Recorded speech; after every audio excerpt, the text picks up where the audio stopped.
para grabar. Ahí estamos grabando. Entonces, vamos a continuar con lo que estuvimos viendo en la clase pasada. En la clase pasada habíamos llegado un poquito más adelante de aquí, pero vamos a hacer un repaso rápido. Habíamos empezado a estudiar esta máquina estática que vincula a dos circuitos eléctricos a través de un circuito magnético.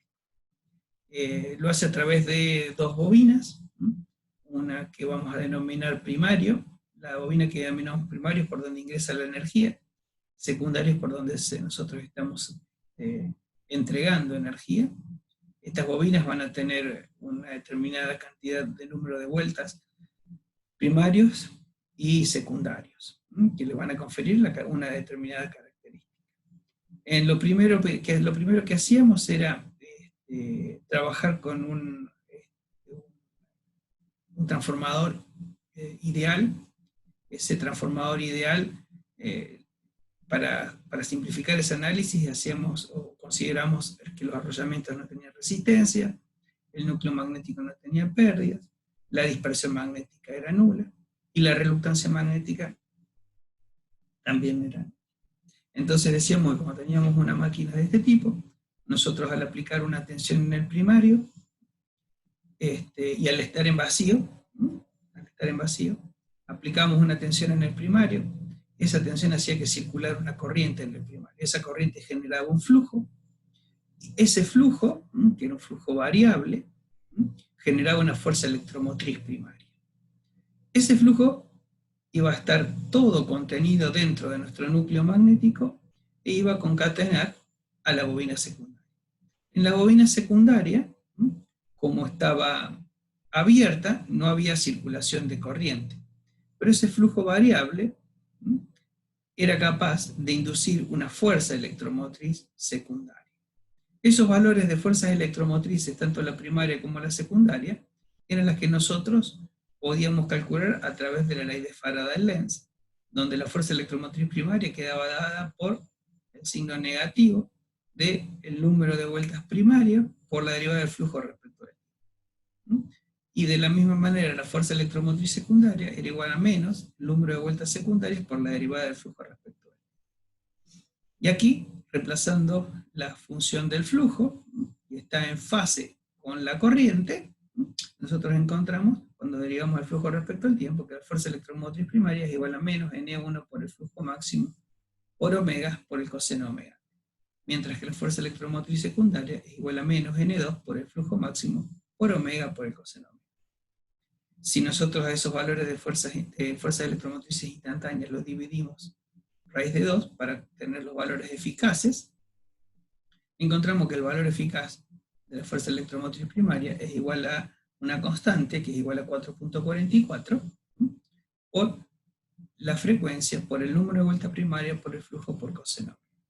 Mientras que la fuerza electromotriz secundaria se diferencia de esta solamente con el número de vueltas. Si hacemos la relación entre estas dos fuerzas electromotrices y simplificamos los términos iguales, encontramos que la relación entre la fuerza electromotriz primaria y secundaria es igual a la relación entre el número de vueltas primario y secundario, el número de espiras primario y secundario. Eso nos da K. K es lo que nosotros denominamos relación de transformación, y es un elemento importante porque es un parámetro que nos permite entender cómo es la relación que va a tener entre, por ejemplo, tensiones de entrada y tensiones de salida. Entonces podemos nosotros hacer esa relación a través de las fuerzas electromotrices, de los números de vueltas y de las tensiones. Después estuvimos viendo y charlábamos sobre la manera en la cual nosotros podíamos hacer un estudio de nuestro transformador. Y ese estudio lo podríamos hacer a través de diagramas vectoriales. En este diagrama vectorial súper simplificado, que es el de un transformador ideal y en vacío, nosotros vamos a tener el flujo magnético en fase con la corriente de magnetización que es la que lo produce. Como en este caso es un transformador ideal y no hay pérdidas, la corriente de magnetización es la única que se encuentra circulando por el primario. Por lo tanto, la corriente de magnetización es igual a la corriente de vacío e igual a la corriente total que está circulando por ese transformador. recién veíamos que tanto la corriente como el flujo se encuentran en fase, mientras que las fuerzas electromotrices inducidas se encuentran desfasadas 90 grados. Por eso voy a tener fuerza electromotriz primaria y la fuerza electromotriz secundaria retrasada respecto del flujo 90. Como en el secundario no hay circulación de corriente, y además estamos en una condición de una máquina ideal, la fuerza electromotriz secundaria es igual a la tensión secundaria, es decir, lo que se produce en el seno del transformador, que es la fuerza electromotriz, es lo mismo que nosotros obtenemos en bornes del transformador, que es la tensión que está entregada. Como tenemos que encontrar, como tenemos que lograr la tensión primaria a través de la fuerza electromotriz que se va a inducir para que con esa fuerza electromotriz nosotros tengamos el funcionamiento del transformador, vamos a rotar 180 grados la electromotriz primaria, entonces nos queda que la tensión primaria es igual a menos la fuerza electromotriz. Ya van a ver que en este caso, en los transformadores reales, esta tensión primaria no se encuentra exactamente en este lugar, sino que tiene un cierto desfasaje. Pero eso va a ser cuando la máquina ya no sea una máquina ideal. Dependiendo de las características constructivas de la impedancia que presente el transformador, va a tener ahí un desfasaje. Después analizamos el funcionamiento del transformador ideal, pero ahora cuando nosotros le poníamos una carga. Y ahí, ¿qué es lo que veíamos? Cuando nosotros le aplicábamos una tensión, hacíamos exactamente el mismo análisis que en el caso anterior. Aplicamos una tensión, se establece la circulación de una corriente, esa corriente magnetiza el núcleo, a través del flujo que genera y de la fuerza electromotriz primaria, y ese flujo, cuando concatena el secundario y se encuentra este secundario cerrado, en ese secundario se va a establecer la circulación de una corriente. Esa corriente lo que hace es producir un flujo de sentido opuesto al que lo creó. Es este flujo que está indicado acá. Este flujo opuesto al flujo principal lo que genera es una desmagnetización del núcleo en esta región. Al desmagnetizarse el núcleo, y como el flujo se tiene que mantener constante, lo que sucede es que el primario reacciona tomando una corriente adicional. Esa corriente adicional que toma el secundario es la necesaria para compensar esa desmagnetización producida por la corriente de carga. Quiere decir que la corriente adicional que va a tomar desde el primario es una corriente igual y opuesta a la corriente de carga. Entonces nosotros compensamos la desmagnetización que se produce por la aparición de esta corriente de carga, y de esa manera podemos explicar por qué el transformador reacciona tomando una mayor corriente en el primario cuando nosotros le estamos solicitando en el secundario una mayor corriente, siendo que no hay una vinculación eléctrica entre las dos bolas, sino que esa vinculación es una vinculación magnética. Esto muchas veces es una propiedad que es muy interesante que tienen los transformadores, ya que puedo yo aislar eléctricamente a dos circuitos. Muchas veces las corrientes que están circulando por los circuitos empiezan a tener elementos que deforman a la componente fundamental. Generalmente todo el equipamiento de electrónica y demás, muchas veces deforman, a través de las armónicas que tienen, deforman a la onda fundamental. Entonces una manera de aislar un circuito en donde hay una gran distorsión de la componente fundamental es por ejemplo, con un transformador de relación 1 a 1. Lo puedo llegar a utilizar para un caso particular o una máquina de este tipo. ¿Estamos claros hasta acá, chicos? Todo eso fue lo que estuvimos viendo en la clase pasada.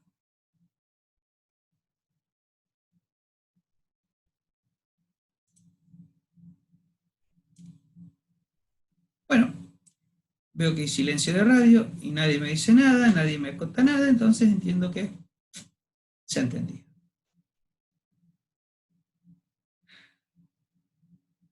Esto es lo otro que, no sé si lo charlamos, pero acá tienen unos tips de lo que yo les vine diciendo recién.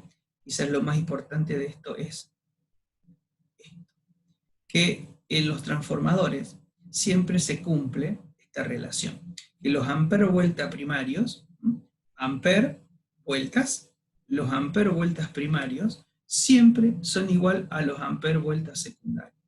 Entonces esto nos da una idea de cómo también constructivamente termina siendo un transformador, en donde si nosotros tenemos un primario donde la tensión es el lado de mayor tensión, el valor de la corriente va a ser menor, por lo tanto el número de vueltas va a ser mayor respecto al secundario. Entonces la sección constructiva del transformador, de los arrollamientos, del lado de alta tensión será un embobinado de muchas vueltas y de pequeña sección, mientras que del lado secundario será un bobinado de menor cantidad de vueltas y de mayor sección. Esta relación nos permite también encontrar otra relación más de transformación que es dada a través de las corrientes. Entonces, fíjense, nosotros podemos expresar la relación de transformación a través de las fuerzas electromotrices, a través de las tensiones, a través del número de vueltas y a través de la corriente. Bueno, vamos a empezar a complejizarlo un poquito a nuestros diagramas vectoriales en el estudio de nuestros transformadores. Entonces vamos a suponer ahora un transformador en la misma condición de carga que la anterior, que es la condición de vacío, es decir, que no tiene nada conectado en el secundario, es decir, que el secundario está abierto, pero vamos a considerar que ya es una máquina real, donde hay pérdidas. Hay pérdidas en los bobinados, ya que los bobinados tienen resistencia, va a haber pérdidas en el circuito magnético, y también va a haber un flujo de dispersión, es decir, que va a haber líneas de campo magnético que no se van a estar cerrando por el núcleo, sino que van a estar cerrándose por el aire. Recuerden que el aire es un elemento que presenta una muy alta reluctancia a las líneas de campo. Entonces, fíjense el diagrama vectorial de una máquina trabajando en estas condiciones y de estas características. Seguimos teniendo entonces nuestra corriente de magnetización en fase con el flujo principal. Pero ahora, en el primario del transformador, aparece también una corriente debido a las pérdidas que tiene el transformador, como consecuencia de la circulación de esa corriente por el primario. Entonces, la corriente total que va a circular por el primario es la suma vectorial de la corriente de magnetización más la corriente de pérdida. Esa corriente resultante es la que nosotros denominamos I sub 0, corriente de vacío. Y el resto del diagrama vectorial sigue siendo exactamente igual, en donde vamos a tener retrasadas 90 grados, la fuerza electromotriz primaria, la fuerza electromotriz secundaria. Tenemos que como la máquina se encuentra en vacío, hay una igualdad entre la fuerza electromotriz primaria y la tensión secundaria. Y IP, chicos, IP es la corriente de pérdidas. Es la corriente de pérdidas. Es la corriente que nosotros tenemos como consecuencia de que ya en nuestro circuito la resistencia ya no es más cero. Tenemos pérdidas. Entonces esas pérdidas las representamos a través de I sub P. Y fíjense que I sub P, como es una corriente de pérdidas debido a la resistencia, se encuentra en fase con la tensión primaria. Se encuentra en fase con la tensión primaria. I sub mu es una corriente de magnetización, por lo tanto es totalmente inductiva, por eso retrasa 90 grados con respecto a la tensión primaria. Es decir, que estas corrientes que nosotros tenemos, I sub P, I sub mu, que la suma vectorial de las dos termina dando I sub 0, todas se encuentran circulando en el primario. Entonces, el resto del diagrama es tal cual, nosotros ya lo vimos en la clase pasada, en donde tenemos las fuerzas electromotrices generadas en el primario, la fuerza electromotriz que se produce en el secundario, y la tensión primaria, que es la que aplicamos para que este transformador funcione. ¿Vamos bien hasta acá?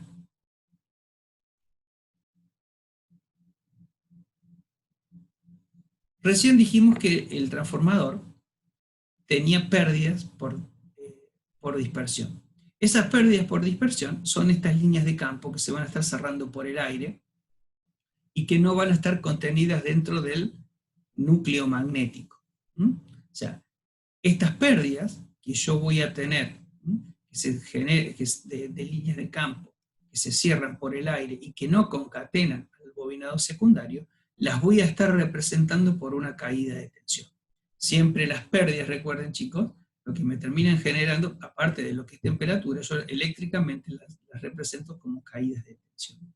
Entonces, en el diagrama vectorial definitivo que me queda de un transformador real en vacío, con todas las pérdidas resistivas, más las pérdidas por las reactancias que tienen los bobinados, en este caso el bobinado primario, porque es por el único por el cual circula corriente, en el secundario al no circular corriente no tengo esa caída, más la fuerza electromotriz de dispersión que se produce como consecuencia de las líneas de campo que se cierran por el aire, es este que tienen aquí. Fíjense, el análisis es bastante similar a lo que veníamos teniendo antes, nada más que le vamos agregando algunas cositas.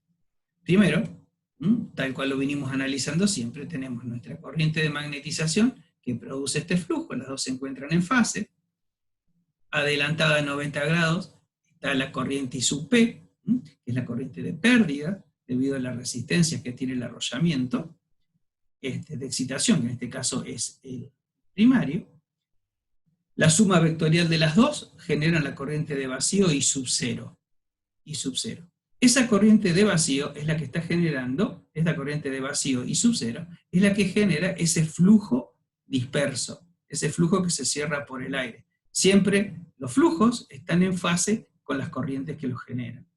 Entonces, este flujo disperso va a producir a 90 grados la fuerza electromotriz dispersa. Siempre las fuerzas electromotrices, recuerden, están retrasadas respecto a los flujos 90 grados. Entonces, a 90 grados voy a tener graficada la fuerza electromotriz dispersa en el primario. Fíjense, el subíndice 1. En el secundario, entonces, voy a seguir teniendo la fuerza electromotriz igual a la tensión, ya que no tengo corriente circulando. Por lo tanto, no hay caídas de tensión. Mientras que en el primario, yo voy a tener esta tensión aplicada, U sub 1, en los bornes del primario, y como es un transformador real, yo voy a tener pérdidas. Las pérdidas que voy a tener van a ser una parte resistivas, que es el producto de I sub 0 por R1. Chicos, fíjense que alguien tiene el micrófono abierto.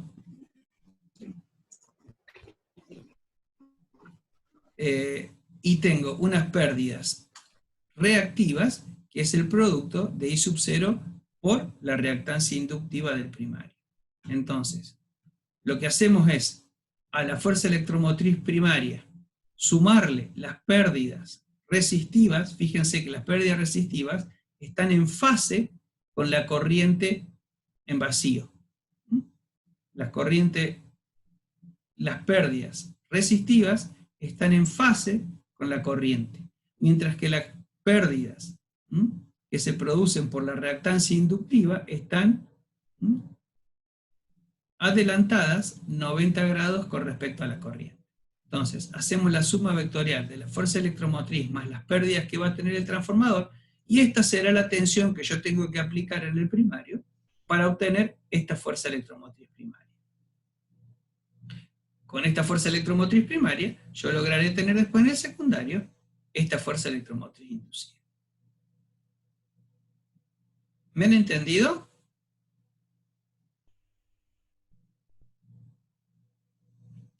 ¿Me han seguido, chicos?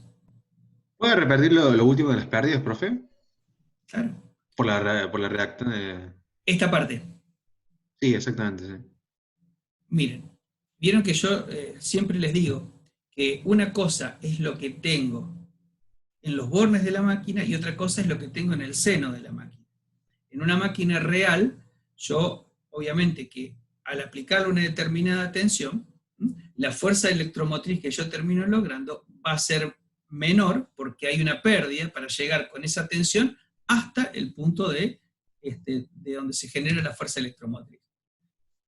Esas pérdidas son una parte resistiva, y como estamos hablando de una bobina, tenemos un componente resistivo y tenemos un componente reactivo, reactivo inductivo, porque es una bobina es real, por eso tiene resistencia.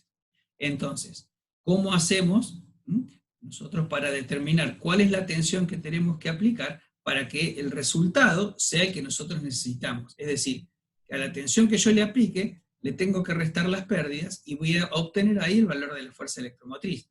Pero como la fuerza electromotriz es negativa, es como una caída de tensión, le voy a sumar a esa fuerza electromotriz las pérdidas en la parte resistiva y en la parte reactiva. Recuerden que siempre la fuerza electromotriz que yo estoy generando al aplicar una tensión es opuesta, es de sentido negativo. Entonces siempre se opone a la tensión que le aplico. Entonces tenemos la fuerza electromotriz primaria, le sumamos las pérdidas resistivas en fase con la corriente, porque son resistivas, entonces están en fase, fíjense, tienen la misma dirección, en fase. Y en cuadratura, con respecto a la corriente, a las pérdidas resistivas, en cuadratura le sumamos las pérdidas reactivas, las que se deben a la reactancia inductiva. Entonces, la suma de la fuerza electromotriz más las pérdidas resistivas más las pérdidas reactivas me da el valor de la tensión primaria. Florencia, por eso, justamente como nosotros, la fuerza electromotriz se opone a la tensión aplicada, es de sentido contrario, por eso que la ponemos, para sumarla la ponemos como negativa. ¿Está bien? ¿Se entendió ahora? Perfecto, profe. Gracias. Bien. ¿Está bien, Florencia, también?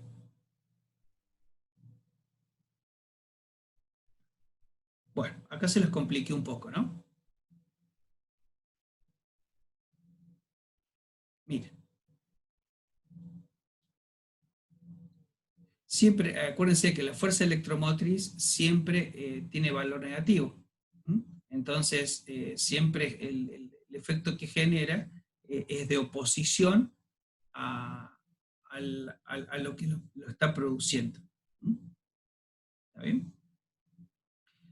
Muchas veces se habla de fuerza contraelectromotriz en vez de fuerza electromotriz en las máquinas.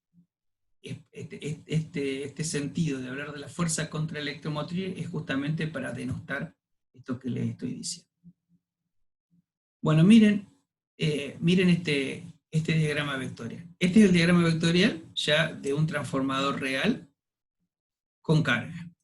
En este caso, la carga que tenemos ahí para análisis es una carga de características inductivas. ¿Para qué entonces nosotros estamos haciendo todos estos diagramas vectoriales?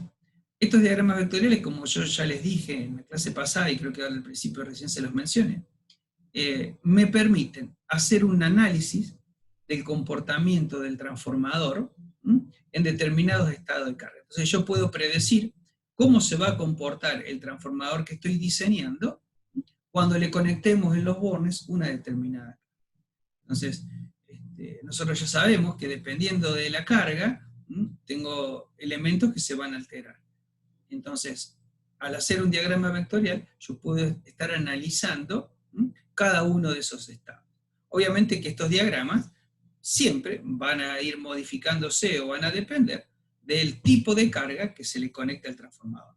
Cuando hablamos del tipo de carga, estoy hablando de la impedancia que nosotros le estamos conectando en los bornes del secundario. Entonces, fíjense, tenemos nuestro flujo en fase con el flujo de la corriente de magnetización. Acá no se encuentra marcada, pero acá tendrían I sub P. La suma vectorial de I sub mu más I sub P me dan la corriente de vacío. Como ahora estamos hablando de un transformador que está en carga, quiere decir que por el primario ya no circula más la corriente de vacío, va a estar circulando una corriente primaria. ¿Cuál va a ser esa corriente primaria que se va a encontrar circulando? Bueno, esa corriente primaria, recuerden cuando recién analizamos el funcionamiento del transformador. Cuando analizamos el funcionamiento del transformador, dijimos que cuando nosotros le poníamos una carga, por ese secundario comenzaba a circular esa corriente secundaria, pero producía un efecto desmagnetizante. Y eso ocasionaba que en el primario se tomara una corriente exactamente igual, ¿m?, para compensar esa desmagnetización que producía la corriente secundaria. Es una corriente igual y opuesta. Y es esta que tienen marcada en el diagrama vectorial acá como I-1. Entonces fíjense que I-1 es igual y opuesta a I-2, que es la corriente de carga. En este diagrama nos damos cuenta que es una carga de tipo inductiva, porque la corriente secundaria está atrasando con respecto a la tensión secundaria. Entonces, nosotros vamos a tener ahora en el primario circulando esta corriente primaria que resulta de la suma vectorial de I-0 más la corriente esa adicional que el transformador tomó para compensar la corriente de carga. Yendo al análisis de las pérdidas del transformador, si nos fijamos, en el secundario nosotros vamos a tener en fase con la corriente secundaria, las pérdidas resistivas. Y en cuadratura, con respecto a las pérdidas resistivas, las pérdidas que tenemos por la reactancia secundaria. Entonces, la suma vectorial de la tensión más las pérdidas me da el valor de la fuerza electromotriz secundaria. Como tengo en el secundario circulando una corriente, yo voy a tener en el secundario también un flujo disperso. Acá no está indicado, pero yo voy a tener un flujo disperso secundario. Entonces, retrasado 90 grados, voy a tener un valor de fuerza electromotriz dispersa debido a ese flujo disperso secundario. Si ahora nos volvemos al primario, en el primario vamos a tener nuestra fuerza electromotriz. A la fuerza electromotriz le vamos a sumar en fase con la corriente primaria las pérdidas resistivas. Y en cuadratura, siempre cuando hablamos de suma estamos hablando de suma vectorial, ¿verdad? Le estamos sumando ahora, en cuadratura, las pérdidas por la reactancia primaria. Por lo tanto, ahora vamos a tener en el primario esta tensión primaria. Como está circulando esta corriente en el primario, tenemos una fuerza electromotriz dispersa. Hay líneas de campo que se están cerrando por el núcleo, por el aire.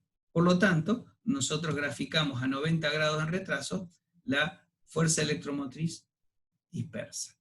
Entonces, fíjense, en este transformador nosotros necesitamos aplicar esta tensión para que en el secundario nosotros tengamos este valor de tensión de salida.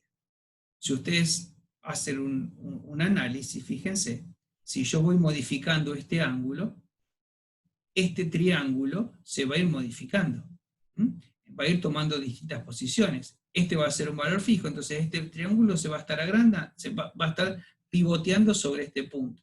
Entonces voy a ir teniendo, dependiendo de las cargas, un mayor o un menor valor de tensión resultante. Entonces yo puedo analizar para cada uno de los valores de carga que yo tenga, cómo va a ser el resultado y qué tensión voy a tener de salida. Si ustedes hacen o miran rápidamente, fíjense, fuerza electromotriz es más grande que la tensión. Por lo tanto, con este tipo de carga, tengo algo que ya estoy asumiendo, que tengo una caída de tensión. Tengo que producir una fuerza electromotriz más grande a la tensión que yo necesito, que voy a tener, porque voy a perder en el camino parte de ese valor de tensión generada. Chicos, se me está por cortar, así que me desconecto, nos reconectamos en un segundito, así volvemos a repasar este diagrama vectorial y vemos el que sigue, que es con carga capacitiva. ¿Sí? Sí, profe. Ahí nos conectamos.